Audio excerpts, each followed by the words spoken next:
Hello दोस्तों, कैसे हो आप सभी। स्वागत है आपका मेरे यूट्यूब चैनल में डीएलएड पाठशाला। तो जैसा कि आप लोग देख रहे हैं, हम लोग सीरीज चला रहे थे। डीएलएड बीटीसी थर्ड सेमेस्टर का क्लासेस चल रही है और शैक्षिक मूल्यांकन और कंप्यूटर क्लासेस साथ साथ चल रही है।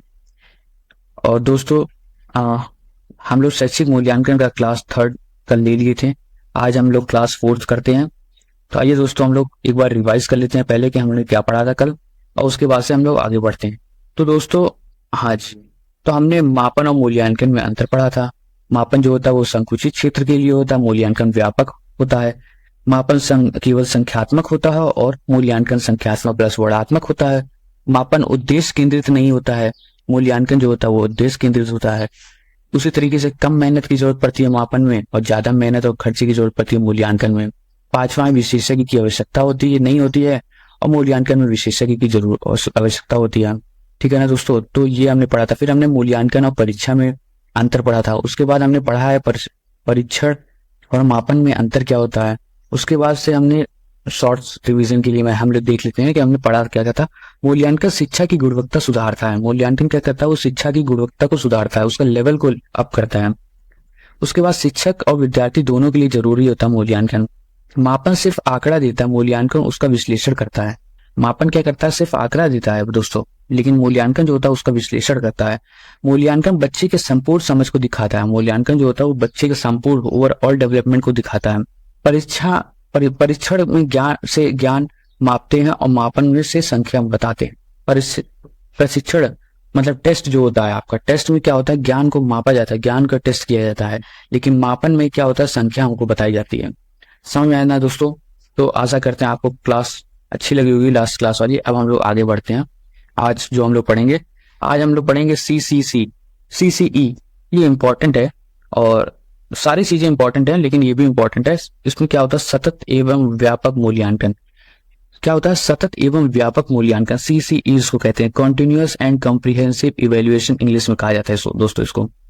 अब सीसीई का मतलब क्या होता है, सतत एवं व्यापक मूल्यांकन। मूल्यांकन का मतलब आप लोग जैसे जानते हो दोस्तों, इवेल्युएशन मैंने आपको भी बताया था।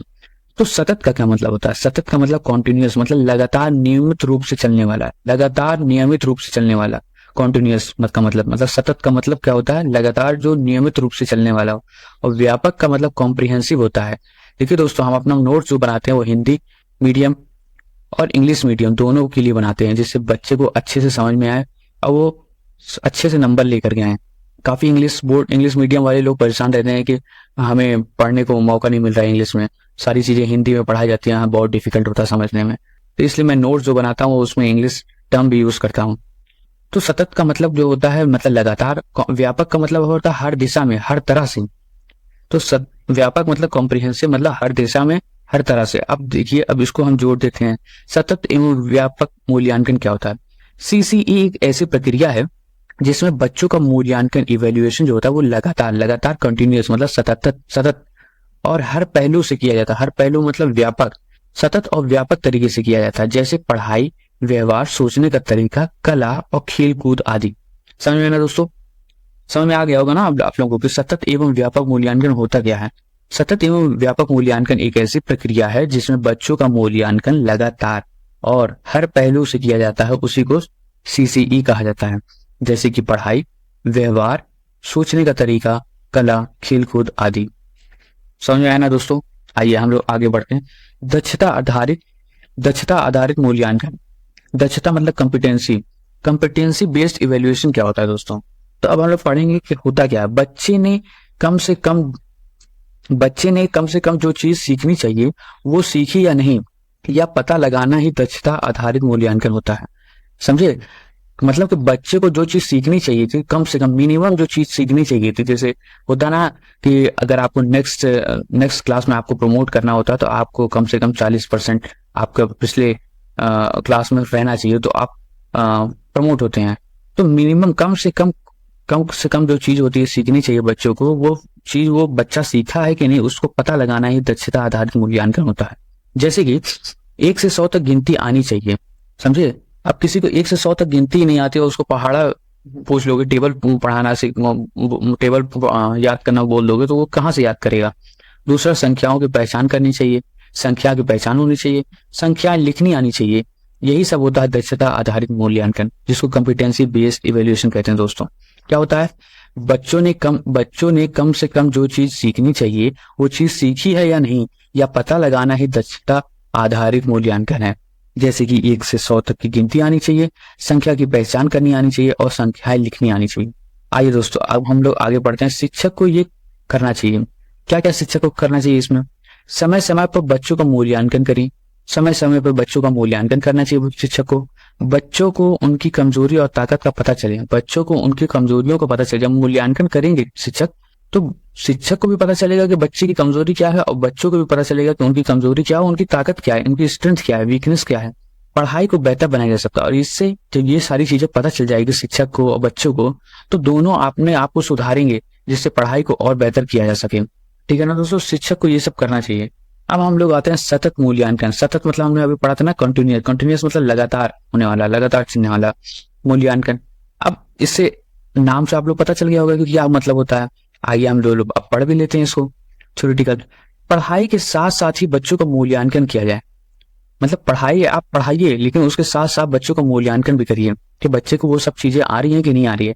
लिखित करिए, ओरल करिए और गतिविधियां करिए। लिखित से वो आप इवेल्युएशन कर सकते हैं, मौखिक तरीके से इवेल्युएशन कर सकते हैं, और गतिविधियां कोई एक्टिविटी करने के लिए दिए, कुछ काम करने के लिए दिए, जिससे उनका इवेल्युएशन पता चले कि हाँ उन्हें वो चीज आ रही है कि नहीं आ रही है। इसका लाभ क्या होता है दोस्तों, हर महीने बच्चों की प्रगति का रिकॉर्ड रखा जाता है। इसका लाभ यही है कि हर महीने जो होता है एक मेंटेन किया जाता है, रिकॉर्ड मेंटेन किया जाता है कि बच्चे की किस तरीके से प्रगति चल रही है। उसका जो ग्राफ है वो इस तरीके से जा रहा है या उसका इस तरीके से जा रहा है। तो ये सारी चीजें पता लगाना कि उसकी प्रगति किस तरीके से चल रही है, इसके लिए ये लाभ होता है। दूसरा है, शिक्षक को पता चलता है कि बच्चे को समझ में आ रहा है या नहीं। शिक्षक को ये भी पता चलता है दोस्तों कि बच्चों को समझ में आ रहा है कि नहीं है। तीसरा है, बच्चों की गलतियों को सुधारा जा सकता है। बच्चों की गलतियों को सुधारा जा सकता है। अब जब वो पता चल रहा है शिक्षक को कि क्या क्या चीज गलती है उसको मूल्यांकन से, तो उसकी गलतियों को सुधारा जा सकता है इससे। यही सारी लाभ होते हैं। तो सतत मूल्यांकन क्या होता है, पढ़ाई के साथ साथ ही बच्चों का मूल्यांकन करें, लिखित करें, ओरल करें, एक्टिविटी करें, गतिविधियों से करें। अब हम लोग आगे चलते हैं दोस्तों, विधियां क्या होती हैं। अब मूल्यांकन की विधियां क्या क्या होती हैं इसकी। तो पहला आता है सत्र परीक्षा, मतलब टर्म एग्जामिनेशन। टर्म एग्जाम जो होता है, सत्र परीक्षाएं, त्रिमासिक, अर्धवार्षिक और फरवरी सितंबर में विशेष परीक्षाएं जो होती है उसी को सत्र परीक्षा कहते हैं, टर्म एग्जामिनेशन कहते हैं, एग्जाम। तो त्रिमासिक हो, अर्धवार्षिक हो और फरवरी सितंबर में विशेष परीक्षाएं जो होती हैं, ये सारी चीजें आपकी सत्र परीक्षाएं होती हैं। दूसरा होता है इकाई परीक्षण, यूनिट टेस्ट। यूनिट टेस्ट आप लोग जानते हैं ना, हर पाठ और अध्याय के बाद जो होता है वो इकाई परीक्षण होता है। जो मैं रिवीजन लेकर के आता हूँ वो भी एक तरीके का इकाई परीक्षण है। बस मैं आपसे पूछ नहीं पा रहा हूँ, लेकिन मैं डिस्कस करता हूँ कि हमने क्या पढ़ाया है। तो इकाई परीक्षण क्या होता है, हर पाठ के बाद या अध्याय के बाद वो प्रशिक्षण होता है। तीसरा हमने पढ़ा मासिक परीक्षा मतलब मंथली टेस्ट। हर महीने सीखी गई चीजों पर ये परीक्षा होती है। हर महीने जो चीज सिखाई जाती है उस पर मासिक परीक्षा होती है। चौथा होता है सेमेस्टर प्रणाली, सेमेस्टर सिस्टम। उच्च शिक्षा में 6 माह की सेमेस्टर होते हैं और उसका टेस्ट होता है, परीक्षाएं होती हैं। तो कौन कौन से मेथड्स हैं, सत्र परीक्षाएं, इकाई परीक्षण, मासिक परीक्षा और सेमेस्टर प्रणाली। समझ में आया ना दोस्तों। आइए आगे बढ़ते हैं हम लोग। अब सतत मूल्यांकन के क्षेत्र क्या होते हैं, स्कोप क्या होते हैं। सतत मूल्यांकन, सतत मतलब कंटिन्यूअस, मूल्यांकन मतलब इवेल्युएशन। तो इसके क्षेत्र क्या होते हैं दोस्तों, इसके स्कोप क्या होते हैं, आइए हम लोग पढ़ते हैं आज। बच्चों के इन पहलुओं को मूल्यांकन किया जाता है। कौन कौन से पहलुओं का मूल्यांकन किया जाता है। रुचि, उसकी रुचि क्या है, बच्चे की रुचि क्या है, उसका इंटरेस्ट किस चीज में है। सृजनात्मक मतलब क्रिएटिविटी, उसकी क्रिएटिविटी को देखा जाता है दोस्तों। तीसरा ज्ञान, उसके नॉलेज का मूल्यांकन किया जाता है। चौथा पारिवारिक पृष्ठभूमि, फैमिली बैकग्राउंड का पता चलता है, उसका मूल्यांकन किया जाता है। एक सेकेंड, हाँ जी दोस्तों, तो हमने क्या क्या पढ़ा था। रुचि, इसके क्षेत्र क्या होते हैं, बच्चों के किन किन पहलुओं का मूल्यांकन किया जाता है। रुचि हो गया, रुचि हो गया, सृजनात्मकता हो गया, ज्ञान हो गया, पारिवारिक पृष्ठभूमि हो गया, समझने की शक्ति हो गया, बच्चे की क्या समझने की शक्ति है, कैसे उसको बढ़ाया जा सकता है, शारीरिक स्वस्थ हेल्थ क्या है बच्चे की, और शैक्षिक उपलब्धियां, उसके अचीवमेंट क्या क्या है। तो ये सारी चीजें हैं बच्चों, ये सारी चीजें स्कोप है, बच्चों के इन पहलुओं का मूल्यांकन किया जाता है इसमें। अब हम लोग आगे बढ़ते हैं, व्यापक मूल्यांकन क्या होता है, कॉम्प्रिहेंसिव इवेल्युएशन क्या होता है। तो कॉम्प्रिहेंसिव इवेल्युएशन मतलब व्यापक मूल्यांकन, बच्चों के हर पहलू का मूल्यांकन करना, बच्चे के हर पहलू, एक से एक पहलू को मूल्यांकन करना ही व्यापक मूल्यांकन होता है। अब कौन कौन से कैसे? दिमागी विकास बच्चे का, भावनात्मक स्थिति, इमोशनल है कि नहीं, कैसा है, शारीरिक स्थिति, उसकी फिजिकल स्थिति कैसी है, पर्सनालिटी उसकी कैसी है, सामाजिक स्थिति, सोशल में कैसा वो बनता है, उसकी स्थिति क्या है। तो ये सारी चीजें आपकी आती है व्यापक मूल्यांकन में, कॉम्प्रिहेंसिव इवैल्यूएशन में। मतलब बच्चे के हर पहलू का मूल्यांकन किया जाता है, जैसे कि दिमाग का विकास, भावनात्मक स्थिति, शारीरिक स्थिति और सामाजिक स्थिति। ठीक है दोस्तों, आगे बढ़ते हैं हम लोग। मुख्य पक्ष क्या होते हैं इसमें इवैल्यूएशन में, इसमें व्यापक मूल्यांकन में मुख्य पक्ष क्या होते हैं दोस्तों? तो इसमें सृजनात्मक पक्ष जो होता है, कॉग्निटिव एस्पेक्ट जिसको बोलते हैं, मतलब सोचना और याद करने की क्षमता, सोचने बच्चा कितना सोच रहा है, कितना गहरा सोच रहा है, ये चीज पता करना, और याद करने की क्षमता उसकी कितनी है, वो उसी को सृजनात्मक पक्ष कहते हैं। दूसरा आता है भावनात्मक पक्ष। भावनात्मक पक्ष क्या होता है? दया, करुणा, ईमानदारी जैसे गुण जो होते हैं उसका इवेल्युएशन करना ही भावनात्मक पक्ष होता है। फिर आता है कौशलात्मक पक्ष, मतलब स्किल एस्पेक्ट, काम करने की कुशलता या रचनात्मकता कैसी है, काम करने की उसकी रुचि है कि नहीं है, कितना कौशल है उसमें, ये सारी चीजें स्किल कौशलात्मक पक्ष में आती है। 3 पक्ष होते हैं। आइए दोस्तों हम लोग आगे चलते हैं। सीसीई को सफल बनाने की रणनीति। सीसीई को हमें सफल अगर बनाना है तो उसकी रणनीति क्या होती है? सीसीई हमने जैसे पढ़ाया था आप लोगों को, सतत एवं व्यापक मूल्यांकन। सतत मूल्यांकन भी हमने पढ़ा दिया और व्यापक मूल्यांकन भी हमने पढ़ा दिया। सतत मतलब आपका कॉन्टिन्यूअस, मतलब लगातार चलने वाला। व्यापक मतलब कॉम्प्रिहेंसिव, मतलब हर दिशा में चलने वाला, हर तरह से। व्यापक मूल्यांकन हमने फिर यहाँ से देख लिया था। अब हम लोग आते हैं सीसीई को सफल बनाने के लिए क्या क्या रणनीतियां, क्या क्या स्ट्रेटेजीज लाई गई थी। तो परियोजना कार्य मतलब प्रोजेक्ट वर्क जो होता है, बच्चों को समूह में काम देना, बच्चों को पहले समूह में बांट दिया जाए और फिर समूह में काम देते दिया जाए। डेटा इकट्ठा करना, जैसे कोई डाटा को इकट्ठा करो, उसका विश्लेषण करना और फिर उस डाटा का विश्लेषण करो, एक दूसरे को बताओ, क्लास में आकर के बताइए, ये सारे प्रोजेक्ट वर्क हो गए हैं। तो इसको सफल बनाने के, सीसीए को सफल बनाने की ये सब रणनीतियां होती है। दूसरा आता है पद्धत कार्य मतलब असाइनमेंट। अलग अलग विषयों के रचनात्मक कार्य को असाइनमेंट कहते हैं। असाइनमेंट दिया जाता है बच्चों को करने के लिए और बच्चे उसको करके लाते हैं। फिर आता है छात्र प्रोफाइल, स्टूडेंट प्रोफाइल बनना। बच्चे की प्रगति को रिकॉर्ड तैयार किया। बच्चे की प्रगति जो होती है, बच्चे का ग्राफ होता है कि वो किस तरीके से चल रहा है, उसको देखना कि बच्चा प्रगति कर रहा है या उसका कांस्टेंट है या उसका गिर रहा है ग्राफ या उसका उठ रहा है सीखने का और ये सारी इवेल्युएशन का। तो छात्र की प्रोफाइल बनाई जाती है। तो इसमें क्या क्या हमने पढ़ा? परियोजना कार्य, प्रोजेक्ट वर्क मिलता है बच्चों को, उसको समूह में बांट करके समूह में काम दिया जाता है और डेटा इकट्ठा करने के लिए, उसे विश्लेषण करने के लिए बोला जाता है। फिर हमने पढ़ा पद्धत कार्य मतलब असाइनमेंट दिया जाता है विषयों के। फिर आता है छात्र प्रोफाइल, स्टूडेंट प्रोफाइल, बच्चों की प्रगति का रिकॉर्ड तैयार करना। ठीक है दोस्तों, आगे हम लोग बढ़ते हैं। सतत और व्यापक मूल्यांकन में अंतर क्या होता है? आज हमने यही चीज पढ़ा है, केवल सतत मूल्यांकन, व्यापक मूल्यांकन, सतत मूल्य एवं व्यापक मूल्यांकन। तो सतत मूल्यांकन क्या होता है? सतत मतलब लगातार होता है। व्यापक मतलब हर पक्ष से होता है। सतत में क्या होता है? पढ़ाई के साथ साथ चलता है सतत। और व्यापक जो होता है मानसिक, भावनात्मक, कौशल सभी पक्ष देखता है। समझ में आना दोस्तों? अंतर समझ में आना? सतत और व्यापक मूल्यांकन में अंतर, लगातार होता है, पढ़ाई के साथ साथ चलता है। व्यापक मूल्यांकन हर पक्ष में होता है और मानसिक, भावनात्मक, कौशल सभी पक्ष को देखता है। अब हम लोग पढ़ेंगे सीसी, सतत एवं व्यापक मूल्यांकन जो होता है उसकी आवश्यकताएं और महत्व क्या होते हैं। सीसी की आवश्यकताएं और महत्व क्या होते हैं? अब इस जो मैंने पढ़ाया अगर आपने अच्छे से पढ़ लिया होगा, समझ लिया होगा, तो आप अच्छे से उस चीज को लिख लोगे बिना पढ़े ही।